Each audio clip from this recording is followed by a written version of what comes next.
Glória a Deus. A paz do Senhor, meus queridos. Amém. Vou falar meus queridos porque temos alguns homens, né, gente?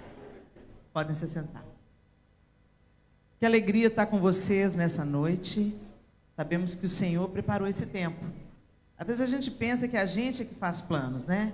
O coração do homem pode fazer planos, mas a palavra de Deus diz que a resposta certa dos lábios, essa vem do Senhor. Então, bendito seja Deus porque você veio e porque o Senhor tem um propósito quando Ele reúne o seu povo. Ele sempre tem um propósito.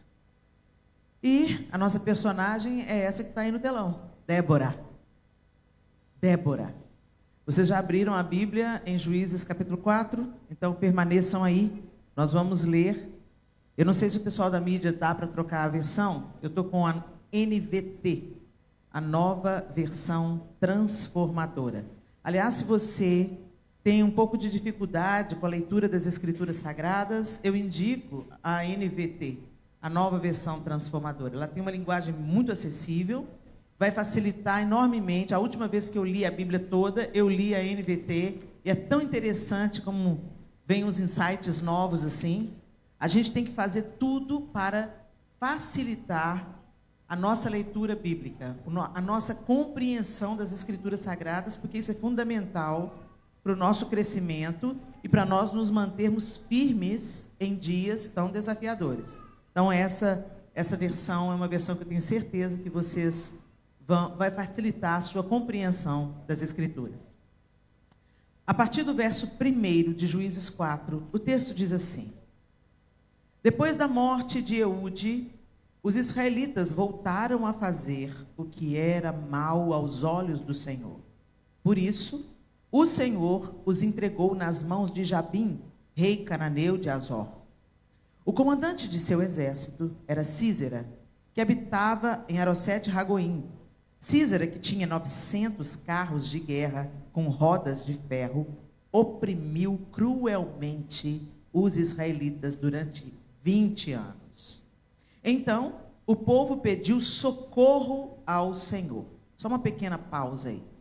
O livro de Juízes, gente, é um dos livros mais tristes da Bíblia. Porque quando você vai lendo o livro de Juízes, você vai vendo a repetição de uma história. O povo se afasta de Deus, vai para os ídolos, a idolatria cresce no meio do povo de Deus, os costumes, a obediência ao Senhor é relativizada, o povo se torna rebelde contra Deus. Então Deus retira a sua bênção. E os inimigos avançam e prosperam contra Israel. Quando eles estão sofrendo dura opressão, aí eles se lembram do Senhor. Se voltam para o Senhor, se arrependem dos seus pecados e pedem perdão ao Senhor. Aí o Senhor dá grande livramento. Daqui a pouco o que eles fazem? Volta de novo para os ídolos. Por isso é um livro muito triste. Porque nós deveríamos aprender as lições com os nossos erros. E o livro de Juízes inteiro é isso, levanta e cai, levanta e cai, levanta e cai. Se aproxima de Deus, se afasta de Deus, se aproxima de Deus, se afasta de Deus. E nesse período aqui, o povo estava afastado de Deus. Começa aí o texto falando, né? Voltaram a fazer o que era mal. A partir do verso 4, quem julgava Israel nessa época era Débora, uma profetisa, mulher de Lapidote. Tem umas pessoas que dizem que a Bíblia é machista, né? Quem diz que a Bíblia é machista não leu a Bíblia. Porque aqui está dizendo claramente que Deus entregou a palavra profética, o conselho e o governo para uma mulher. Não era pela ausência de um homem, porque ela era casada com Lapidote. E Deus levantou Débora. E em nenhum capítulo aqui fala que ela foi rebelde contra seu marido. Ela obedeceu ao Senhor. E certamente, algumas mulheres de vez em quando chegam perto de mim e dizem: Helena, eu tenho um chamado, mas meu marido não me libera, meu marido não me autoriza, meu marido não me abençoa. Então fica quietinha no seu canto, se submeta ao seu marido. Quer ser uma bênção? Começa sendo uma bênção para o seu marido. Começa sendo uma bênção para a sua casa. Porque se Deus realmente tem um chamado para você, Ele vai inclinar o coração do seu marido. Ou vai remover ele. Você lembra a história de Nabal e Abigail? Pois é. Então, se tem um homem duro que se opõe a Deus, ruim para ele. Mas aí é entre cabeça, é cabeça com cabeça, entendeu? É o homem e Deus. Então, Deus não respalda a rebelião, gente. Eu só estou pregando a palavra de Deus porque o meu marido exerce sobre a minha vida a liderança gentil de Cristo. Ele me ama como Cristo ama a igreja, ele tem obedecido à voz do Senhor, e ele me autoriza, ele me abençoa, ele impõe as mãos sobre mim e me libera para eu cumprir o chamado que Deus deu. Então não é o meu chamado, é o nosso chamado. Eu posso ser a pessoa que mais se destaca, aparentemente, mas certamente, vocês podem ter certeza, eu não estaria desempenhando a função que eu estou se eu não tivesse sobre mim uma liderança gentil. Aí a gente já entende que ela era uma mulher casada. Profetiza. Quem que era profetisa? Aquela que carregava a voz do Senhor. Gente, isso é muito sério. Ela costumava sentar-se debaixo da palmeira de Débora, entre Ramá e Betel, na região montanhosa de Efraim. E os israelitas a procuravam para que ela julgasse suas questões. Olha, mais uma característica interessante sobre Débora. Ela não atendia as pessoas dentro de uma tenda. Olha a sabedoria dela. Ela se assentava debaixo de uma palmeira onde todo mundo passava e via ela dando conselho. Ela não fazia as coisas às escondidas. Ela protegia a família dela quando ela fazia todas as coisas às claras. Ninguém ia poder falar nada de Débora, pensar nada mal de Débora. Gente, é muito importante nós vivermos uma vida reta e fugirmos da aparência do mal. O Senhor diz a gente evitar até a aparência do mal. E Débora se assentava debaixo de uma palmeira. Todo mundo que estava passando ali estava vendo Débora trabalhando e dando o seu conselho e julgando as questões. Então ela tinha um respaldo divino sobre ela para ela exercer essa autoridade. Amém?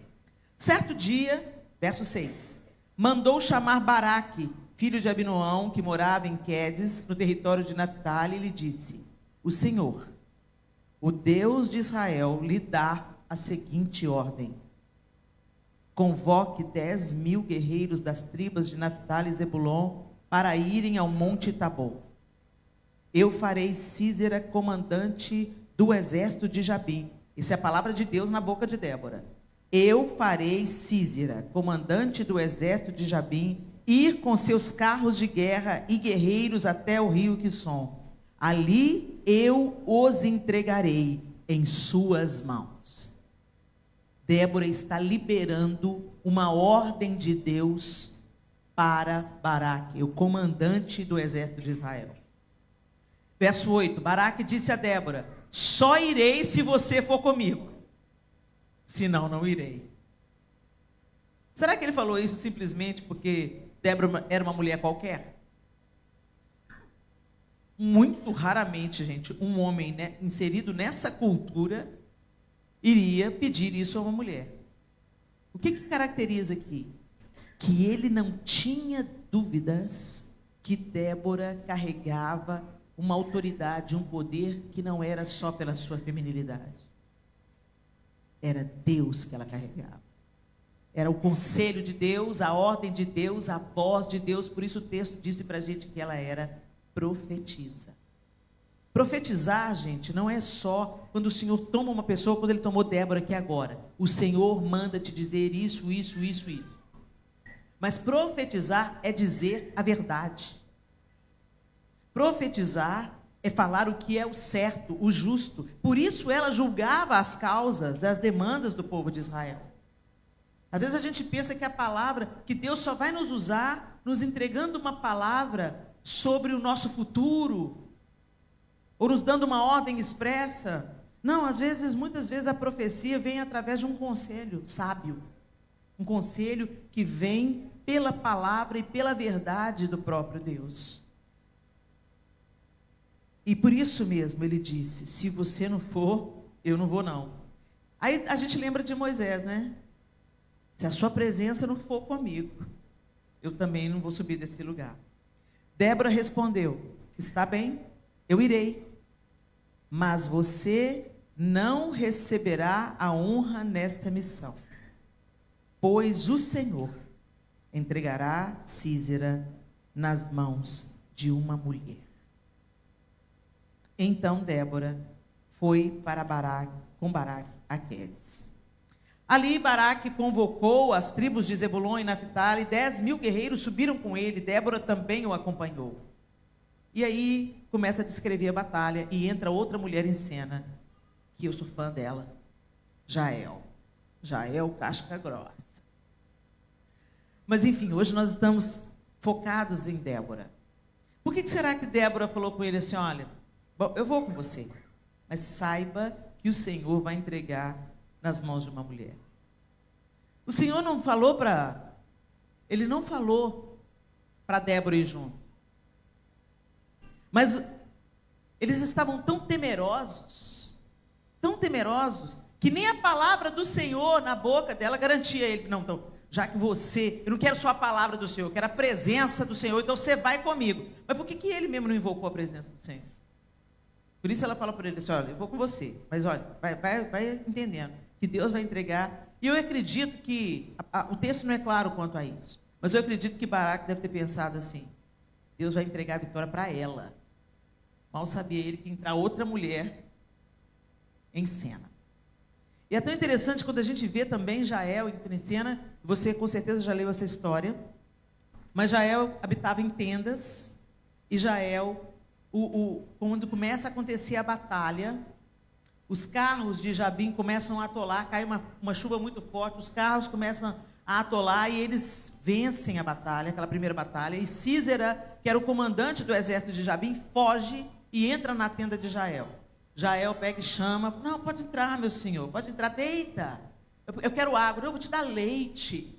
E ele deita e dorme. Quando ele dorme, ela pega uma estaca e um martelo e encrava na cabeça dele. Ela mata o comandante do exército inimigo. E quando um exército perde o seu comandante, toda a estratégia fica fragilizada. E Israel continua avançando em outras batalhas até que eles ganham e se veem livres do domínio do rei cananeu Jabim. E me chama a atenção essas duas mulheres extraordinárias. A autoridade e a presença de Deus, a palavra, o conselho que Débora carregava nos seus lábios. E o fato de Deus ter convocado uma outra mulher para subjugar o comandante do exército inimigo. E tem uma característica em Jael: ela não usou nenhuma arma nova. O que você precisa para estender uma tenda, gente? Estaca e martelo. Não é assim que a tenda é esticada? Você estica as cordas da tenda, enfia a estaca na terra, bate o martelo na terra e isso mantém fixadas. Ela não usou nenhuma arma que Jabim usava, que Sísera usava, que Baraque usava. Ela usou algo da casa dela. Alguma coisa que ela já estava acostumada a usar. Como Davi usou uma funda e uma pedra. Alguma coisa que era familiar para ele, que ele dominava muito bem. Não foi a armadura de Saul. Foi a pedra e a funda com a qual ele espantava os lobos que queriam atacar o rebanho. Deus quer usar as suas armas, mulher. Deus quer usar aquilo que Ele te entregou. E muitas vezes nós menosprezamos as nossas armas. Nós nos acovardamos. Ah, mas o que eu vou fazer com uma estaca com martelo? Ah, o que eu vou fazer com saber cozinhar? O que eu vou fazer com saber fazer unhas e cabelo? De que vale eu decorar? Não subestime aquilo que Deus te entregou.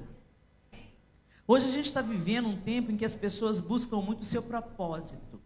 Qual que é o seu propósito para mim, Senhor? Qual que é o seu propósito para mim? Senhor, qual que é o seu propósito? Fala comigo, Senhor. Gente, isso é tão óbvio. Deus criou a mulher de um jeito... Quando na origem da palavra auxiliadora, significa resposta, solução. Auxiliadora não é de segunda categoria, sabe? Como a gente acredita que é na nossa tradução. A mesma palavra para definir a mulher na criação, far-lhe-ei uma auxiliadora que lhe seja idônea, é a mesma palavra que define o próprio Deus no Salmo 46. O Senhor é o meu auxílio, socorro bem presente na hora da angústia. É a mesma palavra no original. Então não é de segunda categoria, porque não pode ser de segunda categoria a palavra que Deus usa para definir a mulher, uma palavra que é usada para definir Ele mesmo. Então a mulher foi feita por Deus para ser solução, para ser resposta, para levar socorro. E quando nós não ocupamos este lugar, nós ocupamos o lugar da confusão. Deus nos deu muitas palavras para encorajarmos, para aconselharmos, para consolarmos, para ensinarmos a próxima geração. Vocês já perceberam que 99,9% das professoras de educação infantil são mulheres? As mulheres têm essa capacidade do ensino, do conselho. Mas aí, quando a gente não dispõe nas mãos de Deus aquilo que Ele nos entregou para aliviar problemas, para ser solução de problemas, o diabo não desperdiça potencial. E aí a gente se envolve com essas muitas palavras que Deus nos deu para a maledicência, a fofoca, revirar a vida dos outros, levar e trazer notícia ruim, murmurar, responder mal. O Senhor não nos chamou para isso, queridos. O Senhor nos chamou para ser solução. E como que nós seremos solução? Você tem alguma coisa que pode ser oferecida na hora que a necessidade aparece. Esse que é o cumprimento do nosso propósito. O nosso propósito primeiro é fazer discípulos, batizando-os em nome do Pai, do Filho e do Espírito Santo. Foi essa a ordem que Jesus deu para a gente. Agora que vocês entenderam o que eu vim fazer, ide por todo mundo. Fazer discípulos, batizando-os em nome do Pai, do Filho e do Espírito Santo. Fazer discípulo não é apenas pregar o Evangelho e entregar folhetos. Fazer discípulos é ensinar as pessoas, é ser exemplo para as pessoas, é acompanhar as pessoas, é ser o reflexo de Cristo na vida delas. Isso é fazer discípulos. E como que a gente faz discípulos? Nos apresentando para revelar Cristo àqueles que ainda não o conhecem, na nossa maneira de viver. Então, um exemplo simples. Você sabe que uma pessoa está doente. E você sabe fazer uma comida adequada, saudável. E você fala, puxa, fulana está doente, né? Que pena. Ô Senhor, qual que é o meu propósito? Você sabe fazer uma comida saudável, adequada, você sabe que vai cooperar com a cura daquela pessoa? Tá aí o seu propósito. É o encontro da necessidade com aquilo que você pode suprir. Isso é o cumprimento do propósito. Não é ficar pensando, ai, Deus vai me levantar, Deus vai me dar microfone, Deus vai me fazer profetizar. Gente, não. Normalmente, o pano de fundo para esse tipo de ambição é a vaidade, o orgulho, o desejo de ser percebida, o desejo de ser seguido, muitos seguidores no Instagram. Ô, gente, não vale nada. Se não for para a glória do Senhor, isso não vale nada.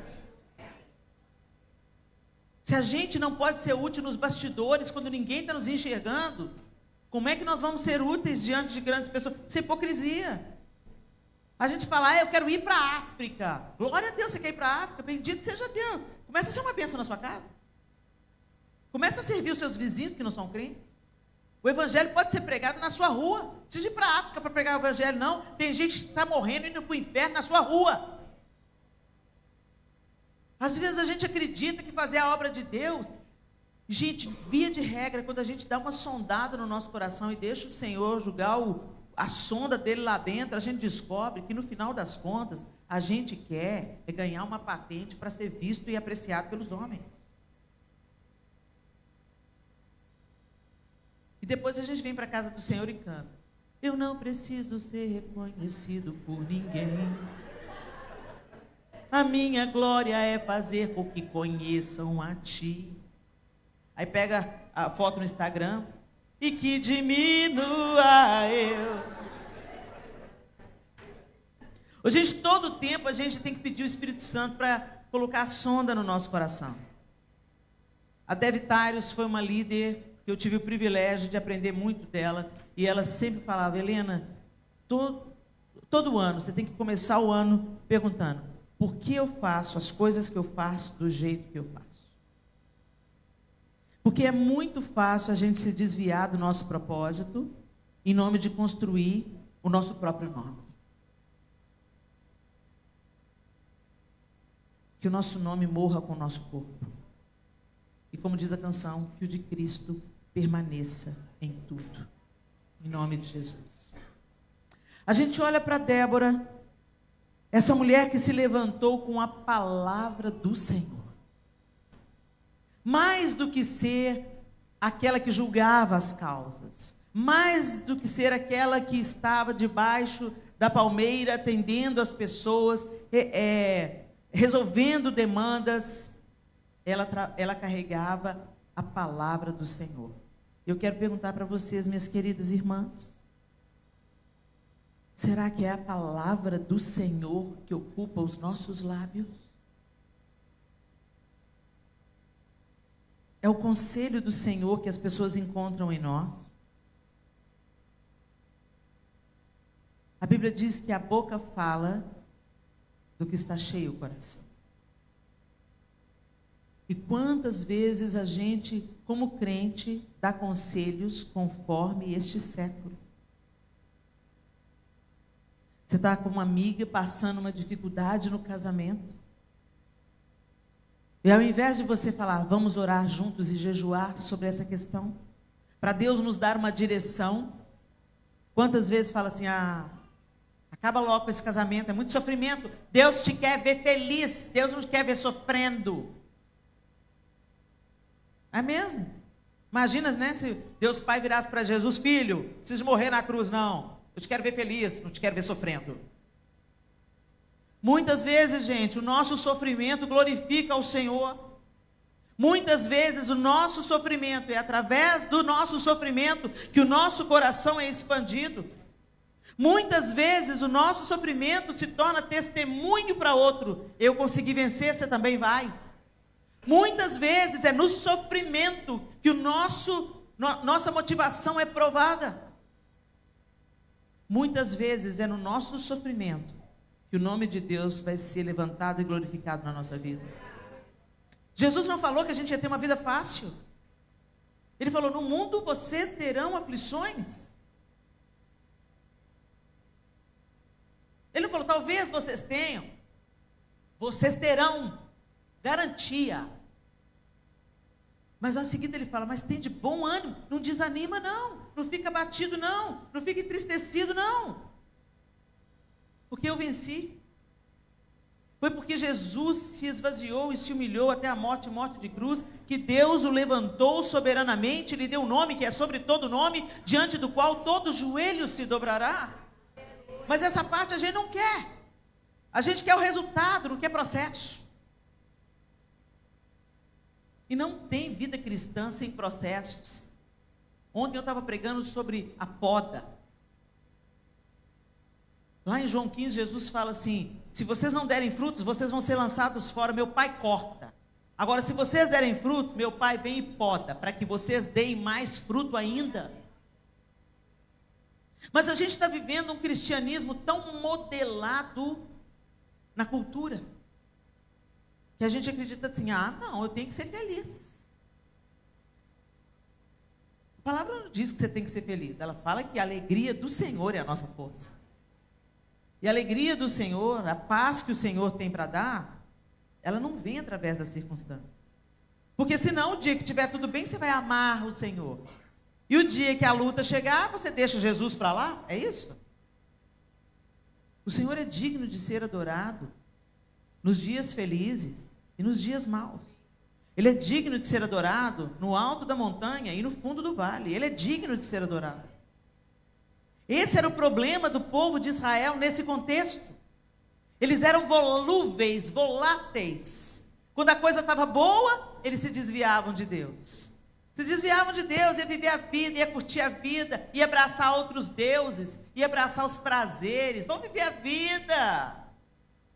Aí a coisa arrochava, os inimigos começavam a avançar e prosperar e a oprimir, aí todo mundo se voltava para Deus. Qualquer semelhança com o nosso tempo terá sido mera coincidência. Eu não sei se vocês acompanharam o movimento no Brasil nas eleições. Eu nunca vi a igreja orando tanto. Aí, as orações foram respondidas não da maneira que uma igreja esperava. Deus perdeu o controle? Não. Por que Ele está permitindo? Talvez para parar o nosso topete e para nos libertar de falsos ídolos. O único que pode salvar o Brasil é Jesus Cristo. Eu reconheço o esforço dos homens, eu reconheço o esforço de gente séria que quer que o Brasil dê certo, eu reconheço o esforço desses homens. Mas eles não podem nos salvar. Porque o mundo, gente, o mundo está podre. A corrupção aumenta, o amor esfria de quase todos, exatamente como a Bíblia diz. E se nós não colocarmos os nossos olhos absolutamente no autor e consumador da nossa fé, nós vamos nos desviar. Daqui a pouco o povo fica ressentido com Deus. Deus não ouviu. Ele ouviu, só que ele falou não. E Deus pode falar não a hora que Ele quiser. Ele é Deus. Ele vê o amanhã, Ele sabe o que nós não sabemos. E se tem uma maneira da gente crescer, é na luta e na dor. E o texto aqui, que nós acabamos de ler, evidenciou isso. Apertou para o lado de Israel, o que eles fizeram? Se voltaram completamente para Deus. Senhor, nos salva. E quando eles se voltaram para Deus, Deus fala para Débora, Débora, vai falar para Baraque, e que eu vou adiante de vocês, vou vencer essa batalha. O que nós estamos carregando nos lábios, minha querida, nesses dias que nós estamos vivendo? Será que lá na sua família, no seu trabalho, aqui na comunidade de fé, ou na comunidade de fé da qual você faz parte, você é uma profetisa de Deus? Você anda com a esperança nos seus lábios? Você é aquela que vai encorajar aquela irmã que você sabe que está enfraquecida? Você é aquela que se levanta como boca de Deus? Às vezes a gente pensa que precisa de receber uma revelação sobrenatural, como Débora recebeu aqui. Deus falou diretamente com Débora e levantou, falando na boca dela. Porque aqui não era Débora falando, gente. Eu vou. Prepare-se. Este é o dia que o Senhor entregará. Não, lá mais atrás. Eu farei Císera, comandante do exército de Jabim, ir com seus carros de guerra e guerreiros até o rio Quizon. Quem está falando isso? É a boca de Débora, mas é a voz de Deus. Convoque 10.000 guerreiros das tribos de Naphtali e Zebulon para irem ao Monte Tabor. Eu farei Císera, comandante do exército de Jabim. É Deus que está falando. Mas, gente, a profecia não é só isso, como eu já disse. Às vezes, quando você está com uma amiga no seu coração, está lembrando dela. Mas, gente, por que eu estou lembrando de fulana hoje? Pega esse seu celular que você só usa para ver besteira. Vai lá, procura ela no WhatsApp. Ora, fala, Senhor, coloca mais palavra na minha boca para fulana.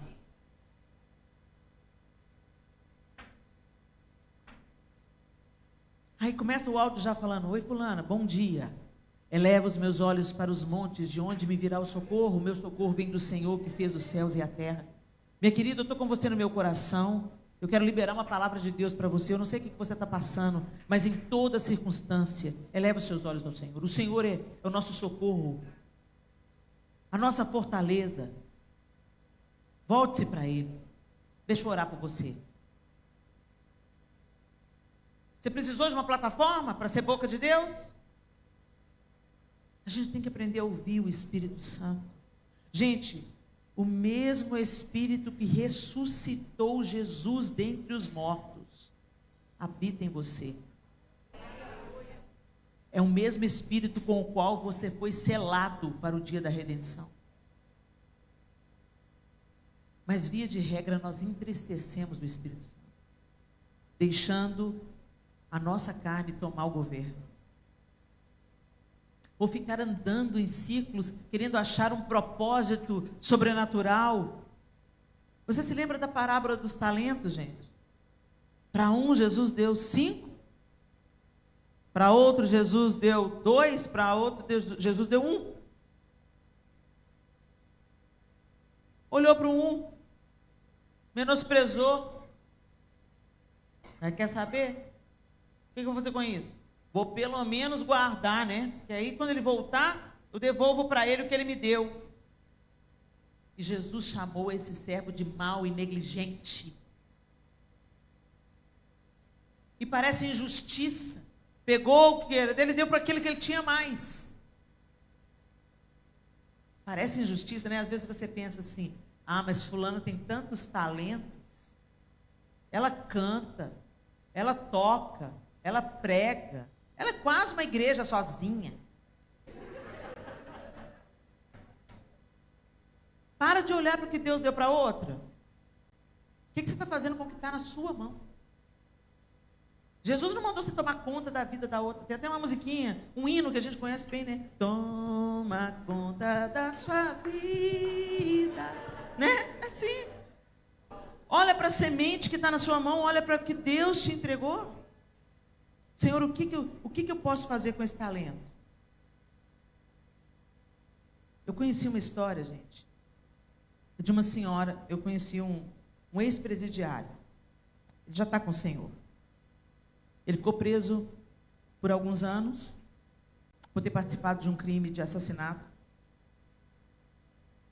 E ele se converteu a Jesus ali na cadeia. E ele me contou uma história que me tocou muito, nunca mais eu esqueci.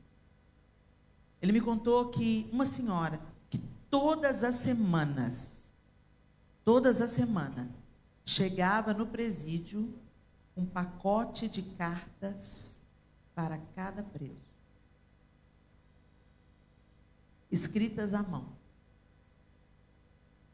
E naquelas cartas ela se correspondia com cada preso, apresentando a eles o plano de salvação, dando palavras de encorajamento.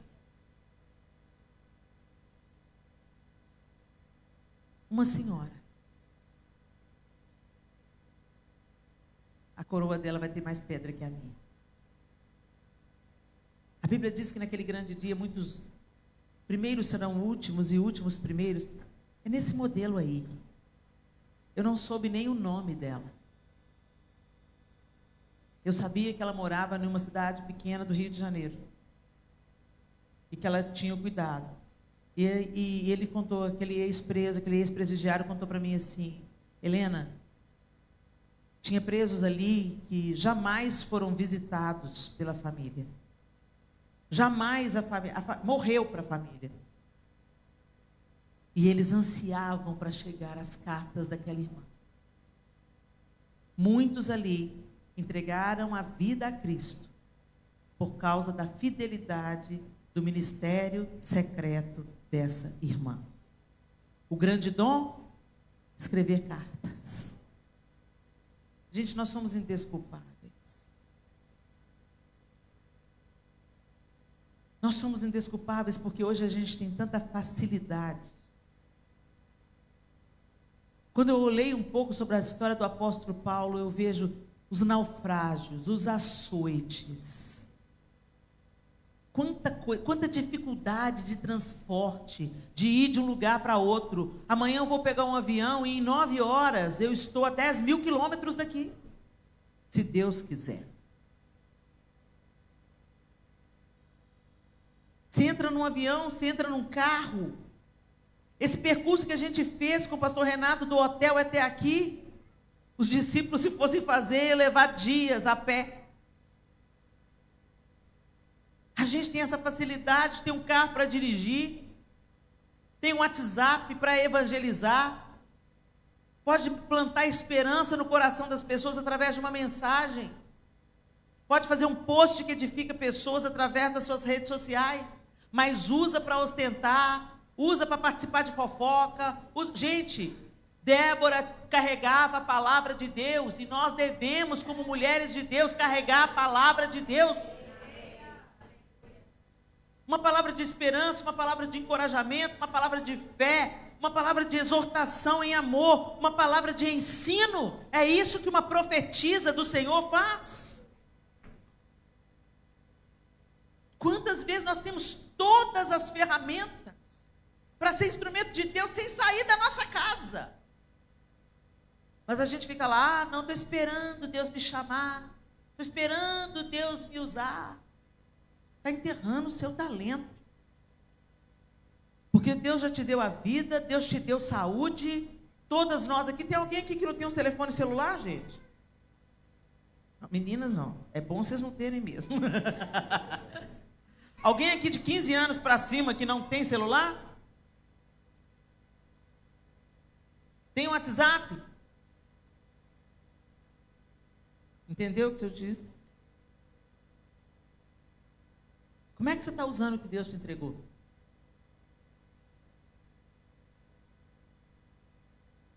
Qual é a sua palmeira? Débora se assentava no caminho, debaixo da palmeira, chamada Palmeira de Débora. E ali ela resolvia questões, dava conselhos, e era alívio e governo para o povo de Israel. Quantas pessoas, gente, desnorteadas na nossa geração. Quantas mães entristecidas com filhos longe do Evangelho. Quantas mulheres criando seus filhos sozinhas porque foram abandonadas.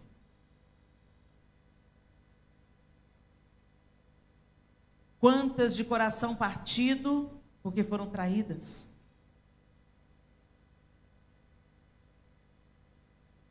O diabo tem ocupado o nosso tempo e a nossa mente para nos desviar do nosso propósito. O nosso trabalho virou o ídolo. Nós cristãos nos gabamos, cristãos evangélicos, nos gabamos de não sermos idólatras. Mesmo. Tem um livrinho assim, de poucas páginas, do Timothy Keller, que se chama Falsos Deuses. Eu aconselho você ler. Você vai ficar surpresa de como o nosso coração evangélico é inclinado à idolatria. Tudo que toma a primazia de Deus na nossa vida, no nosso coração, é um ídolo. O apóstolo Paulo diz aos Efésios: enchei-vos do Espírito. Não vos embriagueis com o vinho, onde há dissolução e contenda, mas enchei-vos do Espírito. Hoje nós não nos embriagamos de vinho, mas nos embriagamos de trabalho, nos embriagamos de dinheiro, nos embriagamos de compras, nos embriagamos de cobiça, nos embriagamos de coisas, nos embriagamos de projetos que roubam o propósito, o significado da vida que nós temos em Deus. Jesus deixou bem claro: buscai, pois, em primeiro lugar o reino de Deus, a sua justiça, as demais coisas serão acrescentadas. Eu não estou falando de preguiça não, gente. A gente precisa trabalhar para viver. Ninguém aqui vive de vento. Alguém aqui vive de vento? Não, a gente precisa trabalhar para viver. Mas é trabalhar para viver e não viver para trabalhar. A gente aqui nesse tempo na América, a gente encontrou com... A gente foi de uma cidade para outra com um motorista de Uber. E a gente veio conversando com esse moço. No primeiro momento ele não se identificou como cristão, mas eu falei assim: gente, tem alguma coisa nesse moço que está ligado com a gente. Espírito Santo, né, gente? Um moço com uma fala mansa, um jeito tranquilo. Eu disse: esse aí é filho. Esse aí é filho. Não deu outra, né? Pela conversa a gente já viu que era filho mesmo.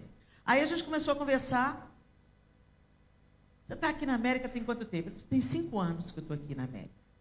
É mesmo? É. E como é que está sendo esse tempo? Está sendo bom. Aqui nesse país a gente trabalha muito.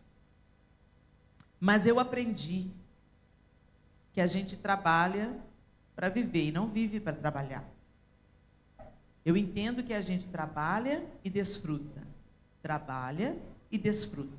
Trabalha e desfruta. Aí quando ele falou isso eu lembrei de Deus criando em 6 dias, descansando no 7º. E ordenou a gente a fazer o mesmo, né? Trabalha, descansa. Trabalha, descansa. Para o seu equilíbrio emocional, para a sua ordem espiritual, para a vivência em família. Tudo com ordem e decência. E aí ele falou assim, de um jeito tão interessante. Sabe o que eu descobri? É que dinheiro vem e vai. E o tempo só vai. Gente, isso me falou tanto comigo. Ele falou assim, eu estou aqui há 5 anos, mas eu, minha esposa e meu filhinho já conhecemos 33 estados. Eu mesmo? Sim, é. A gente decidiu viver com menos. Aqui, esse país faz a gente querer sempre mais e nunca estar satisfeito. Você não pode entrar na pilha. Você não pode esquecer que você tem família. Meu filho só é pequeno uma vez na vida. Eu e minha mulher só temos saúde assim, enquanto a gente é mais jovem para fazer as viagens que a gente faz. Então é assim que a gente desfruta. A gente vive com menos para plantar valores e memórias um no outro e no nosso filho que a gente está criando. Eu pensei, quanta sabedoria. Quanta sabedoria. Porque tem gente que está aqui há 20 anos, trabalha igual um burro de carga e não constrói nada. E ainda deixa uma família despedaçada pelo caminho. Não menospreze a estratégia do inferno. O diabo nunca vai vir vermelhinho, com chifrinho e tridente, dizendo, eu sou mau. Ele vem e nos tenta segundo a cobiça do nosso coração. E ele vem e fala para você assim, trabalha mais um pouquinho, seus filhos merecem ter mais do que você teve. Parece bom, não parece? Mentira. Porque inclusive o que você não teve, fez de você quem você é. Se você é forte, resiliente hoje, é porque talvez a vida sua não foi mole, foi dura. Por isso você valoriza tudo que você tem. Mas a gente quer poupar os nossos filhinhos. Estamos criando uma geração fraturada, enfraquecida, que corta os pulsos aos 11 anos de idade. Que a palavra, o conselho do Senhor esteja no nosso coração. Que a nossa primazia, nossa primeira intenção, seja trabalhar em conjunto com o céu. Senhor, eu estou na terra, mas eu não sou dessa terra. Eu sou uma peregrina aqui. E eu quero ser luz e ser sal e ser uma tocha acesa por onde eu caminhar, como Débora era, como Jael era, instrumentos prontos a ser usados. Deus não usou todo o exército, Deus levantou uma mulher para enfiar uma estaca na cabeça do inimigo com os instrumentos que ela tinha na mão. Deus usou uma mulher casada, que talvez precisasse se ocupar da sua própria casa, mas Deus a convocou para ser a boca dele no meio daquele povo. E é assim que Deus quer chamar você, e é assim que Deus quer usar você. Mas outras coisas estão ocupando o lugar de Deus no seu coração. A primazia da sua vida é outra. E você acha, não, deixa Deus usar a Helena. Deixa Deus usar a pastora Thaisa. Não, gente, Deus quer usar você. Você não é um frequentador. Deus não te chamou para ser uma frequentadora de igreja. Deus te chamou para ser a igreja. Parte do corpo. Parte do plano de Deus. Eu não estou em todos os lugares. Eu não estou na sua casa, eu não estou na sua vizinhança, eu não estou no seu trabalho. Muitas de vocês aqui limpam casas. Você já pensou o que é isso? Alguém te entrega a chave da casa dele e te autoriza a entrar. Entra como profeta da vida. Enquanto você limpa, vai profetizando sobre essa família. Oh Deus, eu estou abençoando essa família. Que cesse aqui a contenda. Que cesse a rebelião nessa casa. Oh Deus, abençoe esse adolescente. Se apresenta para ele, Jesus, quebrando o coração desse adolescente. Oh, vai limpar o quarto do casal. Oh Deus, entra aqui, santifica esse leito, Senhor. Converte o coração da mulher ao marido, do marido à mulher, e dos dois ao Senhor. Você está aqui como você está aqui como agente da vida. Às vezes você vai entrar num quarto onde o diabo está querendo levar suicídio. Deus te dá a chave primeiro. E muitos de nós entramos lá, ai, que dificuldade, ô casa ruim, ô porqueira, que povo porco, meu Deus do céu, ô americanazada porca. E vai limpando e reclamando. Que o conselho do Senhor, a vida do Senhor, a palavra do Senhor. Eu conheci uma mãe que veio para cá, viúva. Ela veio deixando os filhos, crianças para trás. Ficaram 3 anos distantes. E quando ela finalmente conseguiu se organizar e trazer os filhos para a América, ela trouxe os filhos para a América e ela falou um conselho de ouro. Ela falou com os filhos o seguinte: o Brasil é a terra-mãe. Nunca amaldiçoe a terra-mãe. Foi de lá que vocês nasceram, foi lá que Deus fez vocês nascerem. Sejam gratos e abençoem o Brasil. Agora a América é sua mãe adotiva. É ela que te sustenta, te dá o pão e te dá abrigo. Não amaldiçoe aquela que te dá sustento. E quantos de nós não prosperamos? Porque ou está amaldiçoando a mãe de origem, ou está amaldiçoando a mãe adotiva, quando não está amaldiçoando as duas. Quer ser abençoado, minha irmã? Não vai não. Porque Deus não abençoa o murmurador, aquele que não consegue ver a bênção dele. Ah, mas meu patrão é muito difícil. É de gente difícil. É para gente difícil que Deus quer se apresentar. E talvez a única possibilidade deles conhecer a face amorosa de Deus é a sua vida. Mas o diabo está usando você para profetizar a palavra dele. Oh, que porcaria, que sujeira, não aguento mais. Eu vou sumir para o Brasil. Ah, o Brasil era tão bom, o Brasil é maravilhoso. Volta para lá então. Você está aqui, seja uma bênção nessa nação.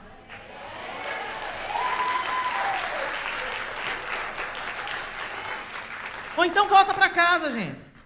Lulinha está lá te esperando de braços abertos.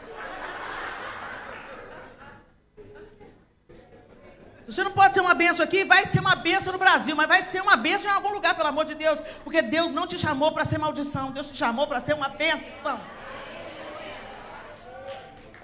É muito lindo a gente olhar para Débora. Olha que linda a imagem, gente. Pensa comigo. Olha que mulherão. Dá até vontade da gente pôr a roupa igual, né? Comprar uma capa, uma espada. Foda. A couraça da justiça já está sobre você. A espada do Espírito está na sua mão.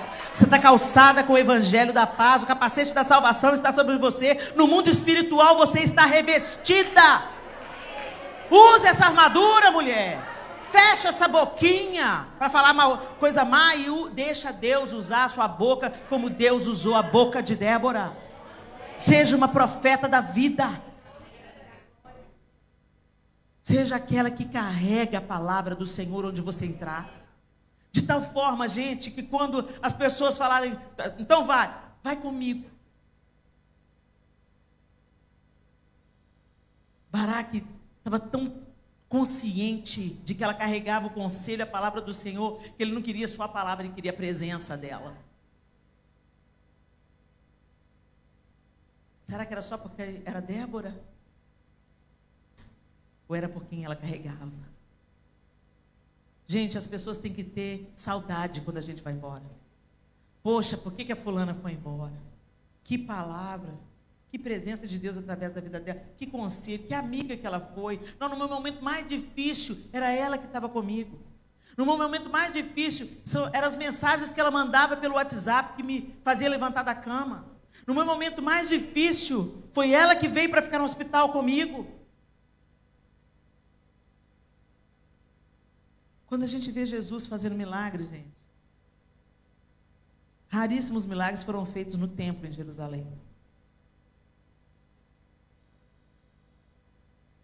O que tem aí? Dá de comer?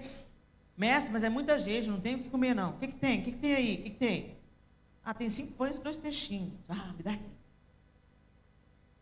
Deus não precisa de muita coisa para fazer milagre não, gente. Não é sobre nós, é sobre Ele. Para de sonegar os seus 5 pães e 2 peixinhos. Ah, mas eu só sei fazer isso. Faça para a glória do Senhor. Não enterre aquilo que Deus te entregou.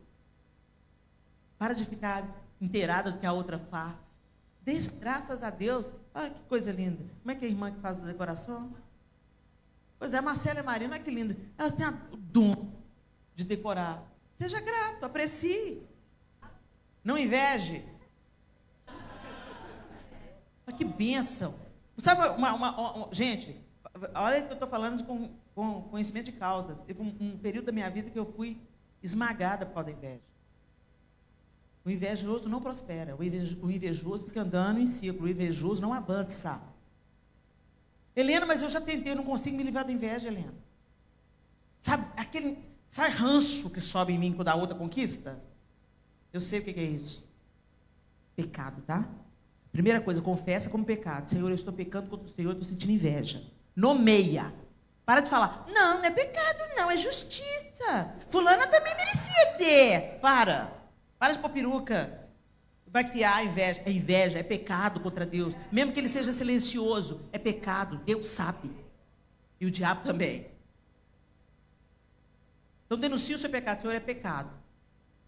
E eu não quero mais sentir isso. Aí sabe o que você começa a fazer? Começa a agradecer. Senhor, obrigado pela vida das suas filhas, Senhor. O Senhor deu um dom lindo para elas. A gratidão combate a inveja. Por isso que o Senhor fala para a gente ser agradecido em tudo.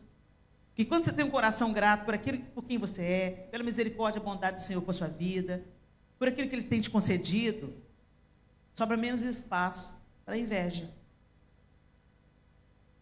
Deus está usando a outra, glorifica, Deus, que bênção que elas nos abençoem através do dom dela. Que bênção, Senhor, glória ao Senhor. E eu estou aqui também para ser usado pelo Senhor do jeito que o Senhor quiser, a hora que o Senhor quiser. Então, que em nome de Jesus, minhas irmãs queridas, que a gente se levante como Débora nessa geração. No capítulo 5, eu quero ler só para vocês.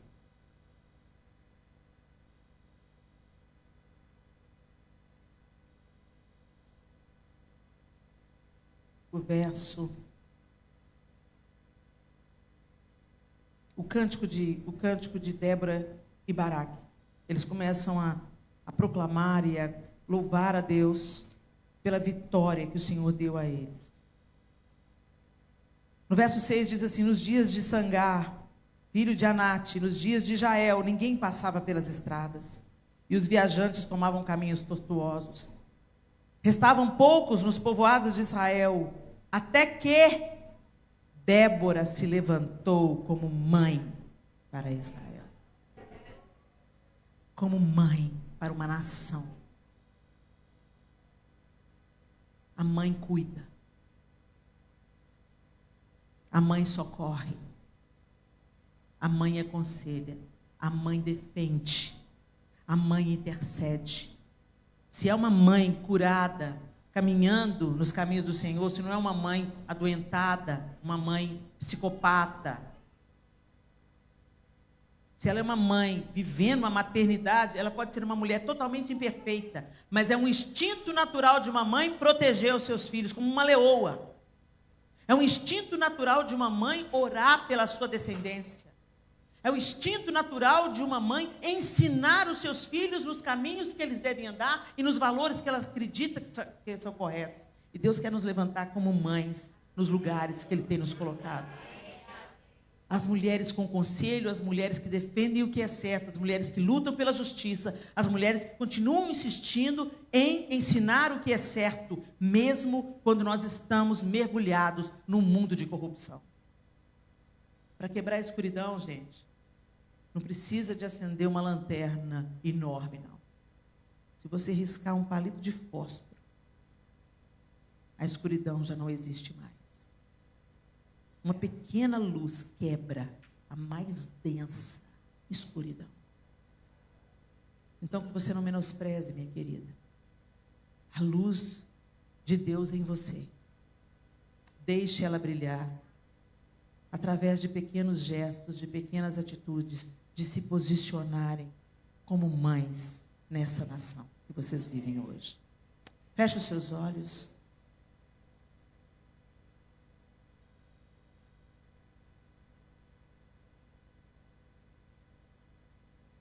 Faça uma reflexão de como que você está levando a sua vida.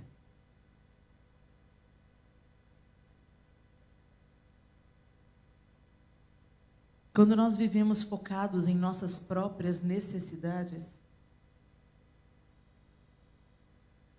a gente vai definhando. Pouco a pouco, a gente vai murchando. Mas quando nós começamos a operar dentro do propósito de Deus, sendo resposta, levando alívio, prestando atenção não apenas às nossas próprias necessidades, mas compartilhando aquilo que recebemos, flui uma alegria disso, que dinheiro nenhum pode pagar. Nós nascemos para ser resposta.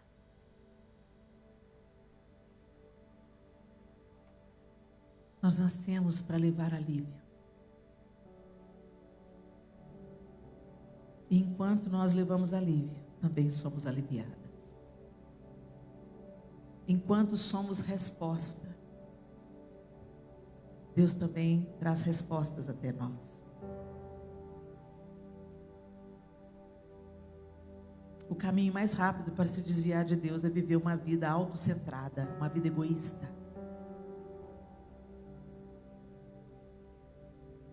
Porque Deus amou o mundo de tal maneira, Ele deu o seu Filho unigênito.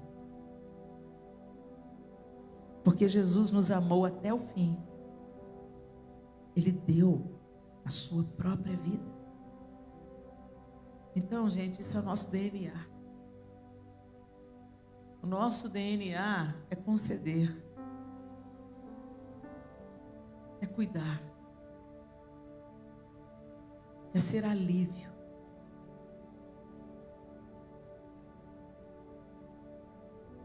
É ser resposta.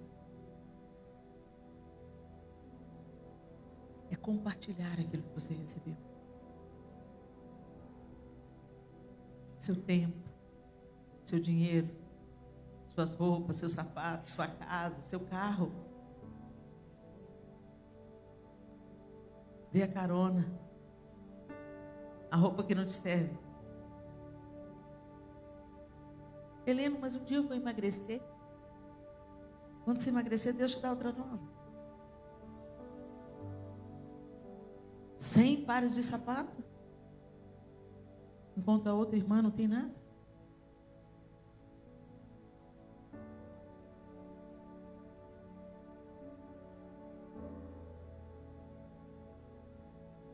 Nós não precisamos de grandes coisas para sermos um instrumento poderoso nas mãos de Deus. Nós precisamos apenas olhar para as sementes que Ele já nos entregou e deixar que Ele as faça florescer e frutificar. Senhor, nós te bendizemos nessa noite. Nós te agradecemos porque o Senhor nos formou de forma tão sobrenatural. O Senhor decretou com seus próprios lábios que nós seríamos ajudadoras idôneas, aptas, capazes, competentes e moralmente corretas, para ser socorro, alívio, levar resposta e esperança para os que estão abatidos e desanimados. Nos faz como Débora, como Jael, prontas, habilitadas, instrumentos afiados para fazer a sua vontade, sem disputar poder com os homens, sem se comparar a eles, mas florescendo na sua feminilidade e na força que ela tem. Que nós, como mulheres, carreguemos o teu conselho, a tua palavra, o teu ensino, na ponta da língua. Que os nossos lábios sejam instrumentos de justiça, de esperança, de favor e de alívio.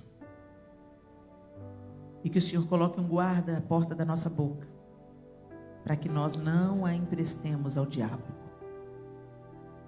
Afasta de nós a má notícia, a maledicência, a fofoca, os lábios mentirosos, caluniadores, murmuradores.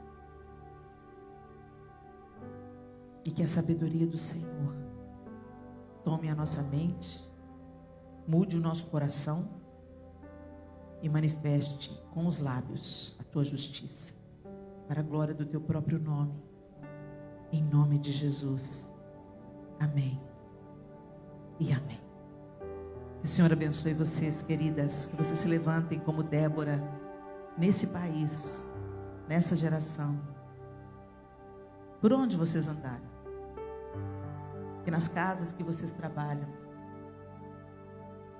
nas empresas, nas lojas, nos escritórios, nas escolas que vocês estudam, ou servindo a sua família em casa, que você seja uma profetisa do Senhor, que a palavra de sabedoria, conselho e alívio esteja nos seus lábios, que Deus leve respostas através da sua vida, manifeste a presença dEle onde você estiver, para a glória do nome do Senhor e para a expansão do seu reino sobre a terra, em nome de Jesus. Deus abençoe vocês.